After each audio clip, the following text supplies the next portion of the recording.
29-year-old woman in East Harlem, just moments before she was shot in the face and killed. Robin Wright had just left a restaurant with a friend when she got caught in the crossfire among three men. And tonight, Eyewitness News reporter Darla Miles spoke with the victim's boyfriend. They coming.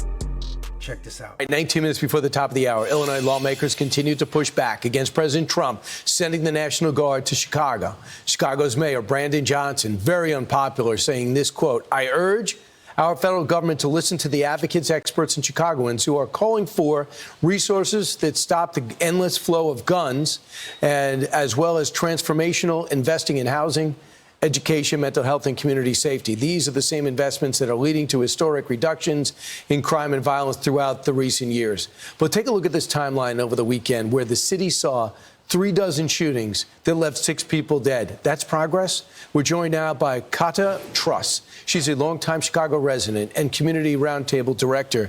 So what the mayor's pointing to is murder being down 50%, robbery being down 50%. But there are some really disturbing numbers when it comes to carjacking and other areas, like burglary being up, felony theft being up 46%, misdemeanor theft up 61%, and motor vehicle theft 80%. So, Kata, tell me, do you guys need help? We absolutely need help, and I've been a Chicago resident all my life. I live in the Austin community where I've lived for the last 40 years. Earlier this year, my husband was carjacked right in front of our house. And so if you ask me, if you ask any victim of a violent crime, how they feel about crime in the city of Chicago, any of us will tell you that we are not safe, that we don't feel safe. We don't feel that our police department is doing enough. And whether it's because of resources or the amount of money that the city is spending or has to spend on violence prevention, I can't necessarily speak to that. I'm sure that more money would help, but I'm not even sure if I want to see more money come here, considering the misuse of the monies that this government has had thus far. I also saw a video of Governor Pritzker walking along the lakefront in the city of Chicago, talking about how peaceful it was. But I urge him, walk down 79th Street, walk down Chicago Avenue, walk down Central Avenue where I live, and then tell me that you feel the same way. Or more importantly, Governor Pritzker and Brandon Johnson both have security details. If Chicago is so safe, as I heard Brandon Johnson say a couple of weeks ago, Chicago was one of the safest cities in America, why do you have a security detail? Why don't you get rid of it? You know, Brandon.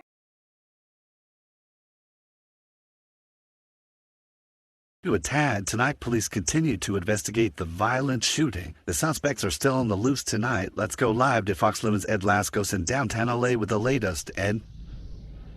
Marla, the manhunt is on this late hour for 2, possibly 3 gunmen, all wearing hoodies, all using a white car for their fast getaway. The city's top cop stressing they want to tamp this down. His words before any possible gang retaliation really explodes out here on the streets. Watch.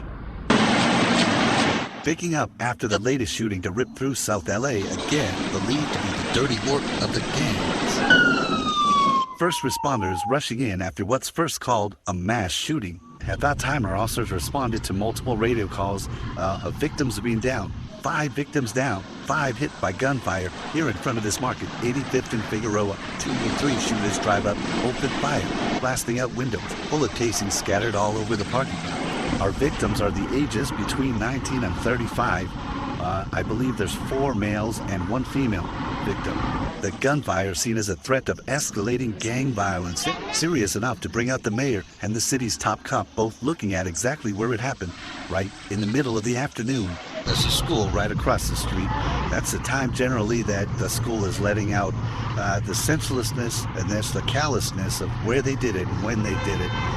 It should really hit all of us. And also our community interventionists who work very hard to prevent this type of violence, to keep peace. This now the second shooting to strike here in this area in just the past 3 days alone, both possibly tied to the gangs.